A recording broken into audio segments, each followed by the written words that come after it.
राज्यात स्थानिक स्वराज्य संस्थांच्या निवडणुका सुरू झाल्यात.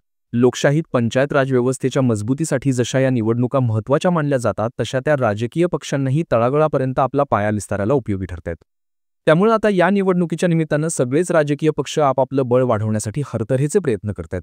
राज्यात भाजप, शिंदे यांची सेना आणि अजितदादांची राष्ट्रवादी तर या सत्ताधारी महायुतीतील पक्षांनी जोरदार तयारी चालू केली आहे. त्यातही भाजपसाठी ही निवडणूक अत्यंत महत्त्वाची मानली जात आहे.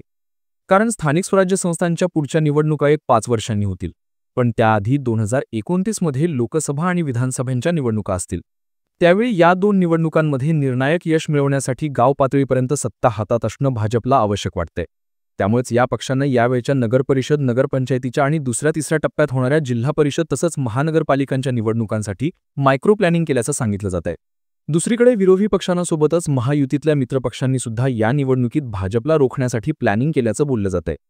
असं असेल तर भाजपच्या विरोधात इतर पक्ष एकत्र येतील का आणि त्याचा भाजपला स्थानिक स्वराज्य संस्थांमध्ये खरंच फटका बसेल का? नेमकं राजकारण काय घडेल समजून घेऊयात आजच्या व्हिडिओतून. नमस्कार, मी कुणाल पाटील आणि तुम्ही बघताय नेमका मुद्दा काय. स्थानिक स्वराज्य संस्थांच्या निवडणुकीला सामोरे जाताना महायुतीतील हे पक्ष काही ठिकाणी युतीच्या फायद्याचे तर काही ठिकाणी केवळ आपल्याच पक्षाच्या हिताची भूमिका घेताना दिसतायत. तसं पाहिलं तर एकनाथ शिंदे आणि अजित पवार यांनी बंड केल्यानंतर बहुतांश आमदार, खासदार आणि पदाधिकारी त्यांच्यासोबत आले.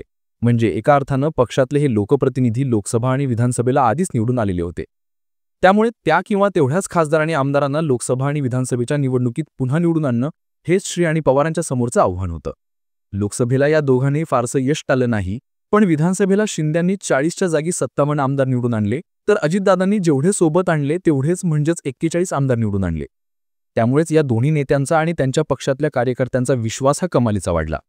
आता हे दोन्ही पक्ष राज्याच्या सत्तेत सहभागी असल्यानं कार्यकर्त्यांच्या अपेक्षा सुद्धा खूप वाढल्यात. त्यातूनच मग स्थानिक स्वराज्य संस्थांच्या निवडणुकांमध्ये उमेदवारीसाठी प्रचंड चुरस निर्माण झाली आहे. ज्यांना आमदारकी मिळाली नाहीये त्यापैकी अनेक जण जिल्हा परिषद किंवा किमान पंचायत समितीच्या तर बरेच जण नगर परिषद किंवा नगरपंचायतीच्या अध्यक्षपदासाठी मोर्चे बांधणी करतायत. त्याशिवाय नगरपंचायत सदस्य, नगरसेवक तसंच जिल्हा परिषद, पंचायत समित्यांच्या सदस्यपदासाठी सुद्धा या दोन्ही पक्षांमध्ये इच्छुकांचं प्रमाण दिवसेंदिवस वाढत चाललंय. पण तिन्ही पक्षांनी युती करून जागा वाटप झालं तर आपल्या पक्षाच्या सगळ्याच कार्यकर्त्यांना आणि पदाधिकाऱ्यांना संधी मिळणार नाही, ही भावना शिवसेनेच्या सेनेप्रमाणेच अजितदादांच्या राष्ट्रवादीत सुद्धा दिसून येत आहे. सत्ताधारी महायुतीत हीच परिस्थिती असताना दुसरीकडे विरोधी महाविकास आघाडीमध्ये सुद्धा फारसं वेगळं चित्र नाहीये. काँग्रेस, शरद पवारांची राष्ट्रवादी आणि उद्धव ठाकरेंच्या शिवसेनेत सुद्धा गाव पातळीपासून शहरापर्यंत असंख्य कार्यकर्ते आणि पदाधिकारी निवडणुकीसाठी इच्छुक आहेत. त्यातूनच या तिन्ही पक्षांच्या स्थानिक कार्यकर्त्यांचा राज्यभरात आघाडी करून लढायला विरोध असल्याचं पाहायला मिळतंय. त्यामुळे महायुती आणि महाविकास आघाडी अशा दोन्ही बाजूंनी सध्या एक कॉमन स्टेटमेंट कानावर येत आहे, ते म्हणजे स्थानिक परिस्थितीनुसार निर्णय हा घेतला जाईल.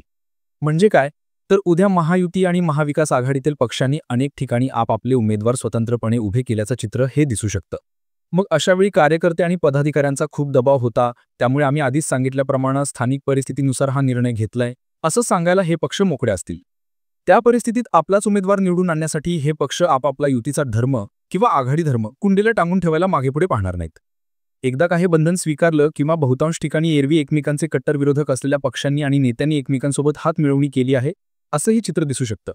आता अशी हात मिळवणी का होऊ शकते हे सुद्धा पाहूयात. सध्या महायुती राज्यात सत्तेत असली तरी त्या सत्तेवर मुख्यमंत्री देवेंद्र फडणवीस यांचं म्हणजे भाजपचं एकहाती नियंत्रण आहे. पण हे नियंत्रण दोन्ही सहकारी पक्षांना जाचक असल्याचं अनेकदा दिसून आलंय.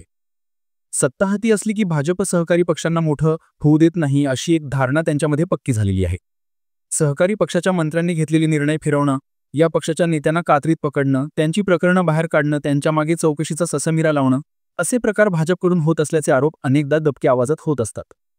त्यामुळे भाजपला रोखायचे असेल तर त्यांचं राजकीय बळ कमी होणं आवश्यक ठरतं. आता स्थानिक स्वराज्य संस्थांच्या निवडणुकीच्या निमित्तानं अशी संधी साधण्याचा प्रयत्न दोन्ही मित्रपक्ष निश्चितपणे करतील. त्यासाठी ते शक्य तिथं विरोधी पक्षांची हातमिळवणी करण्याची शक्यता नाकारता येत नाही. खरं तर सर्वाधिक आमदार निवडून आल्यानं बहुमताच्या जवळ पोहोचलेल्या भाजपला राज्याच्या सत्तेतला सगळ्यात जास्त वाटा मिळणं अपेक्षित असताना प्रत्यक्षात मात्र तो तिघांमध्ये विभागला गेल्याचं शल्य या पक्षाच्या कार्यकर्त्यांमध्ये आहे. विधानसभानंतर महायुतीतील शिवसेना आणि राष्ट्रवादीप्रमाणेच भाजपच्या पदाधिकारी कार्यकर्त्यांचा सुद्धा आत्मविश्वास काही पटींनी वाढलाय. त्यातच पुढच्या विधानसभेला पूर्ण बहुमत मिळवायचं असेल तर स्थानिक स्वराज्य संस्था आपल्याकडेच असल्या पाहिजेत ही धारणा भाजपमध्ये पक्की होताना दिसते.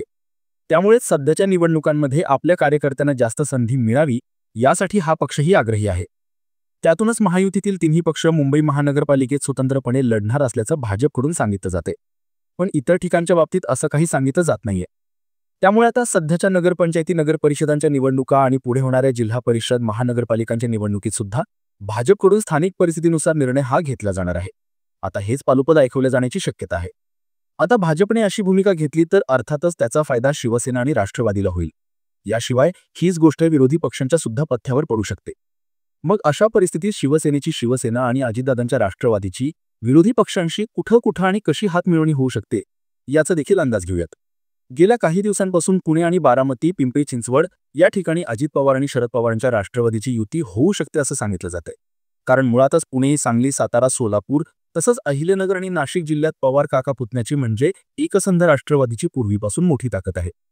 त्यामुळे या गाव पातळीवरच्या निवडणुकीत आपण जर एकत्र आलो तर भाजपच्या विरोधातली मतं आपल्या मागे एकवटली आणि त्याचा फायदा दोघांचंही राजकीय बळ वाढवण्यासाठी होईल हे ओळखूनच दोन्ही पवारच हातमिळवणी करू शकतात असं बोललं जाते. आता यासारखंच एकनाथ शिंदे आणि उद्धव ठाकरे यांची शिवसेना मात्र स्थानिक स्वराज्य संस्थांमध्ये कुठेही एकत्र येण्याची शक्यता फारशी दिसत नाहीये.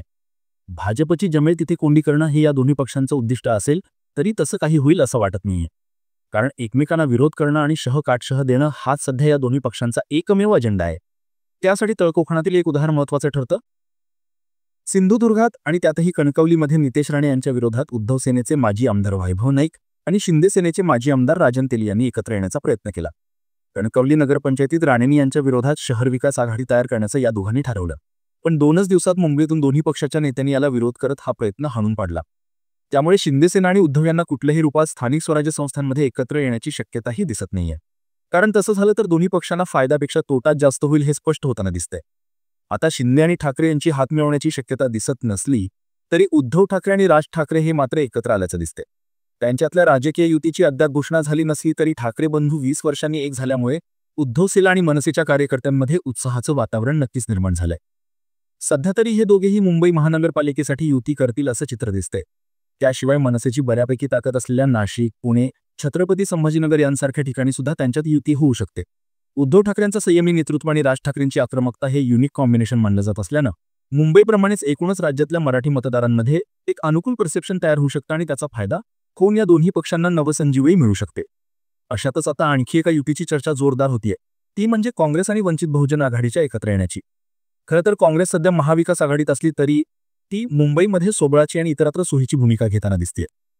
परवाच पक्षाचे नेते विजय वडेट्टीवार यांनी मुंबईमध्ये पक्ष सोबळावर लढणार आहे असं सांगताना स्थानिक पदाधिकारी तिथल्या परिस्थितीनुसार निर्णय घेतील असं म्हटले.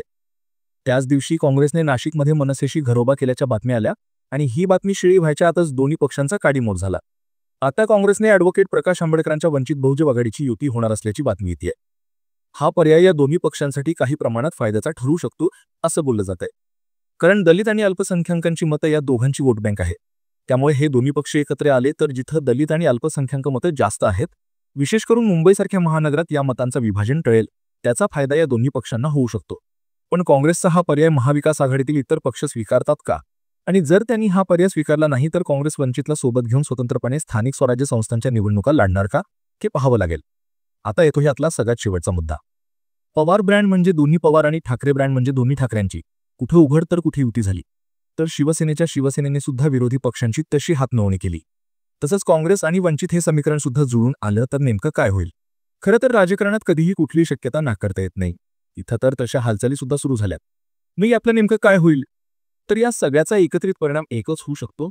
तो म्हणजे यातून फक्त भाजपला काही ठिकाणी फटका बसू शकतो. स्थानिक स्वराज्य संस्थांच्या निवडणुकीच्या निमित्तानं जो तो पक्ष आपापल्या पक्षाचं बळ वाढवण्याचा आणि त्याचवेळी वरचे हिशोब खाली उडून ते क्लिअर करण्याचा प्रयत्न करतोय. निवडणुकीच्या ह्या महाभारतात भावकी आणि गावकी विसरून हातात हात घालत एक चक्रव्यूह तयार होतोय आणि त्यात अभिमन्यू होऊ शकतो भाजप. या सगळ्याबद्दल तुम्हाला काय वाटतं? या निवडणुकीसाठी ठाकरे बंधूंप्रमाणेच पवार काका पुतणे सुद्धा एक होऊ शकतात का? आणि खरंच त्याचा भाजपला फटका बसेल का? तुमची मत आणि प्रतिक्रिया कमेंट बॉक्समध्ये घेऊन नक्की कळवा.